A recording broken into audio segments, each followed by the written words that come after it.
Hey everyone, Ken's Wild here with Wild Child Horsemanship, and welcome to day number 9 of working with Res Pony Mouse. A little ponytail girl grown up to be a woman, now she's gone in a blink of an eye. She left the suds in a bucket and her clothes hanging out on the line. The first thing I incorporated in today's session was refreshing Mouse's memory on targeting. She's getting a lot better at this. She's actually touching the target a lot more, so I'm very, very proud of her for picking up on this as quick as she had. One big thing that I'm going to incorporate in today's training is a saddle. So when I purchased Mouse, I had pictures of her in a saddle. I have just yet to actually put a saddle on her.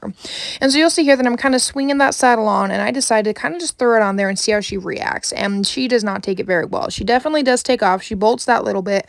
But she very quickly comes back and is like, oh, okay, well, that was scary. What are we doing now? And so instead of just going to throw that saddle right back on her, because it's obvious she is not as comfortable with it as she looked in the photograph, I'm going to ask her to take a few steps towards me. You'll see that I have my bucket of reinforcers right there, and I'm going to slowly just start petting Mouse with this saddle, right? Maybe she doesn't like the smells or the feels or even the sounds of it, right? I know she's worn one. I've just never actually done it, so who's to say it was even put on correctly or at her own pace, right? So as she was standing nice and calmly, you'll see that I gave her a reinforcer there as a way to show her that she was doing a good job, and just to start associating the saddle with pleasurable experiences. Because at the end of the day, I want her to be friendly with training. I want her to love working with me and love training, and I'm not going to do that if all we do is fear-based crazy ass shit, right? So you'll see this time she lets me put the saddle on her on this side, and so I give her a reinforcer just as a way to show her that she is doing really good, and that she is doing exactly what I want her to do. And so you'll see instead of just going right to cinching the saddle up, I take it right back off of her and I put it right back on her. The last thing I want to do is I want to cinch the saddle up and have it stuck to her immediately, and for her to go ape shit, right? I want her to be comfortable enough with the saddle that she is not going to go apeshit, because, you know, let's say we just immediately cinched it up after that first time of putting it on her, and then she starts running around. Well, now she's got this scary thing strapped to her back that she can't get rid of, and she's going to shut down. And I do not want Mouse or any horse that I'm working with to shut down, because when they are that stressed and when they are that over the threshold, they are not learning, they are just existing. And so you'll see that Mouse is actually taking it very, very well. Again, I know she's worn one before. I just haven't quite done it yet. So it's very fascinating to see just exactly what we're doing right here. Throughout this process, I'm continuing to reinforce her, and just show her that she's doing a really, really good job as she's standing still for me. And she also lets me girth it up, very quickly, very easily. And she doesn't really seem too nervous or upset about it either. All in all, I think this is a very good first saddling experience from what I have seen so far. So next I'm going to start asking Mouse to lunge in a circle around me so that she can start to get an idea of how it feels around her, the weights, the smells, how it feels when she moves and stuff like that. So one big thing you might notice with a lot of colt starters is that a horse is going to start bucking and losing their shit the second that saddle is on them, right? Now, there's two different things to look for here, right? So first off, a horse is like, their horses are bound to buck when they are confronted with something new, right? They put a saddle on, it feels weird, it feels different, they've never had it before, they might buck. But there is also two very different things between a horse who bucks and a horse who loses their mind and shuts down, right? A few little bucks here and there for the horse to kind of get a feel for that saddle is very different than a horse who's bucking and rearing and spinning and doing everything in their power to escape the saddle. As you can see, Mouse really seems indifferent to it. She's still just moving around nice and polite. She has not offered any bucks. She's kind of been like a little speedy here and there, and she's not giving the most slack on the lead rope, but again, she's not like losing her mind or going apeshit. So she definitely seems like she's comfortable with this saddle, and this is something she has done before. She's also stopping and turning when I ask her to. I know in the past we've kind of had issues with that, but she's doing pretty decent. So you'll see right here, I start taking that lead rope and desensitizing her with it. You can see she's not really a big fan of how it sounds on the saddle. It kind of makes like this really big sound, and you'll see that she's very jumpy. Her head's high, her ears are darting all over the place, her lip is tight. These are all signs that she's anxious and not too big a fan of what we're doing, right? She's very unsure about the entire process, but that's okay. And so you'll see here that I just continue to desensitize her, just so that she can start to grow more accustomed to it, more comfortable with it. And you'll see that she's already learning fairly quickly, right? She's always kind of seemed like she's a nervous, jumpy horse, but she's also seeming to like come into her shell a little bit more, right? She also seems like she's developed some sort of a level of trust with me because she does come to me for guidance. When she is anxious, she doesn't always explode like she did when she first came home. Now, obviously, we still have our moments, but she is doing absolutely phenomenal compared to how she used to be when I did first bring her home. You'll see even here she's starting to lick and chew. Her head's lowering a little bit, and so I give her a reinforcer because she is standing very, very well. And again, this is the first time that I have saddled her, and I'm still very proud of her. Moving on, we start doing some lateral flexion. This is another behavior that we have worked on with Mouse. Today, she was kind of fighting it a little bit. She didn't really want to give to that rope. She also did it better on one side versus the other, but this is her offside. I'm pretty sure it is anyway. And so she wasn't really too big a fan of giving to that pressure today for lateral flexion. But you will notice here that, like, even in just a moment, she starts to actually spin her butt around and be like, I really don't like this. I really don't want to do this. And so when she does this right here, I pretty much just follow her on that shoulder. I continue applying that little bit of pressure and continue asking her to flex laterally, which she does just fine. The next thing I'm working on is backing up. And you'll see that she still does really good with this. I lean towards her a little bit, look at the ground, and she backs up for me, right? I don't really have to apply a lot of pressure. She's just being very in tune and attentive to my movement so that she knows when I do this, this is what she's asking me to do. And so she's doing really, really good with that. And I'm really proud of her for picking up on that so quickly. Next, I'm going to start working on yielding the hindquarters. You'll see here again that she is kind of moving the hind end, but she picks up on it a lot quicker than she did before, right? She only moved those front legs for a few steps. Now, the other direction is a very different story. You'll see here that as she's kind of going around, she's moving that front end around just as much as her hind end. She's kind of backing up. She's trying to avoid exactly what I'm asking her to do. And this is a good indicator that, again, she's still not too quite comfortable with this behavior, right? This is something that we have obviously worked on for quite some time, but it's something she hasn't mastered yet. And so I'm basically just going to continue to ask her to yield those hindquarters. I'm going to apply some pressure right underneath that knot on the halter to try and encourage her front end not to move. And you'll see right here, she gives me those few hindquarter steps around the front end. She gives me a few good hindquarter yields.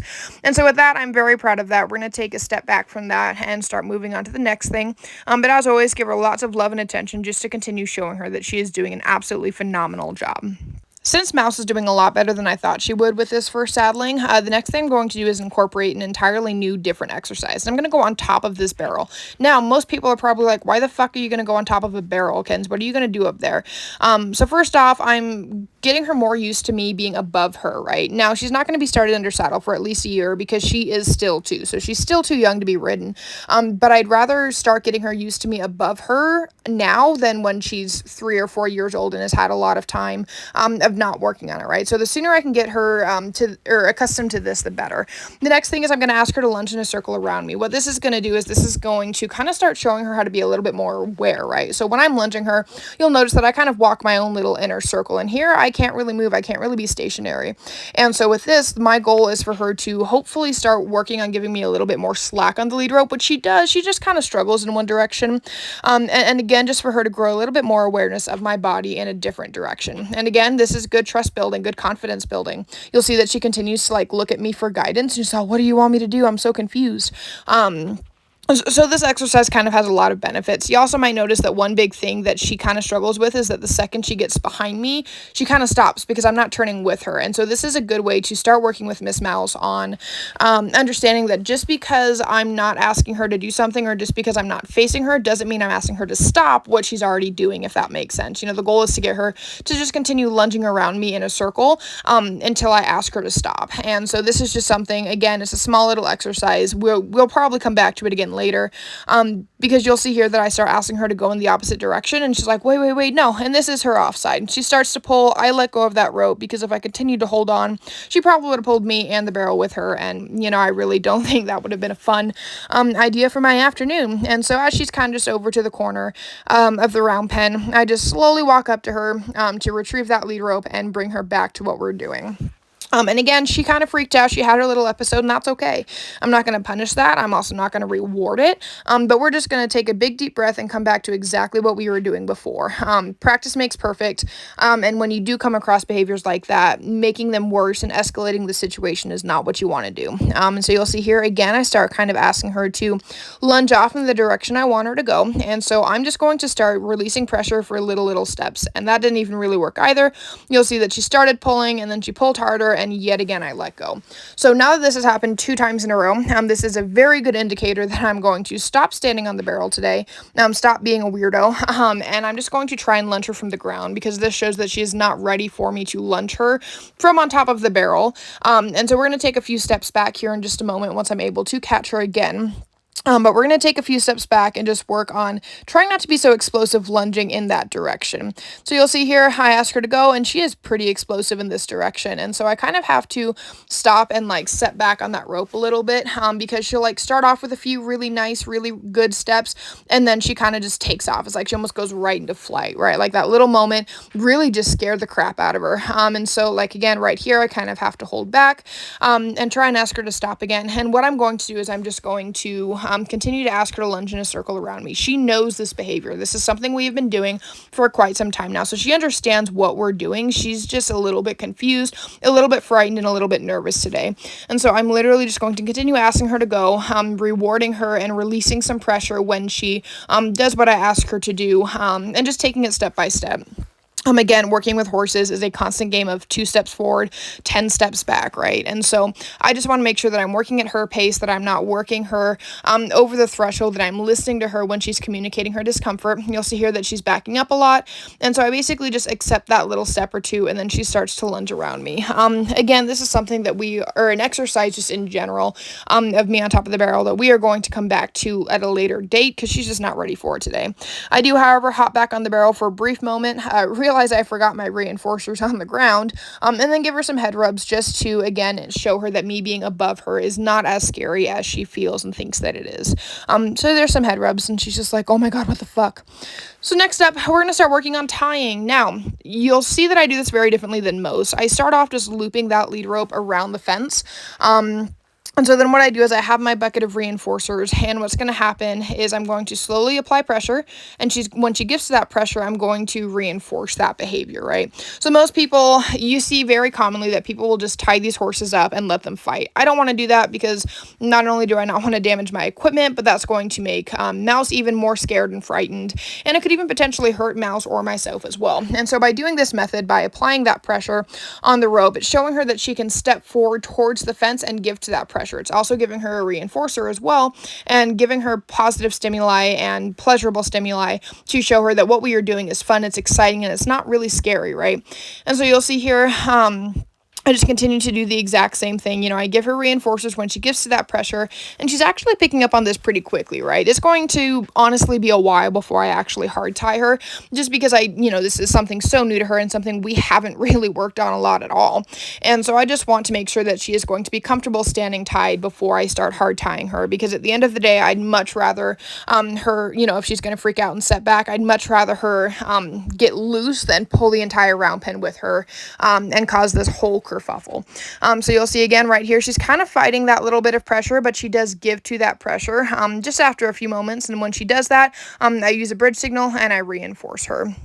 So the next thing I'm doing is you're going to notice that I'm looping that lead rope around the fence a little bit more, and I'm going to actually start walking away from her, right? So now that release of pressure is specifically going to be when she decides to walk forward, right? So if she backs up or anything, she's going to have to release that pressure herself. It's not going to be me doing it. And so you'll see that I kind of just continuously keep giving her reinforcers as we do this process, and I'm just going to keep backing away every single time, because I don't want her to think that, when I'm not there, it's scary, right? I want her to feel confident even when I am walked away, even when I am further away, that when she's standing tied, that she is safe, that she is okay. And this time I even go out of camera frame. Overall, she actually took to this fairly quickly, and I'm so very proud of everything Mouse has accomplished today. So if you've not already, please hit the red subscribe button. Check us out on Facebook, Instagram, our podcast available wherever you listen to podcasts. Stay strong, stay true, stay wild, and we'll see y'all next time.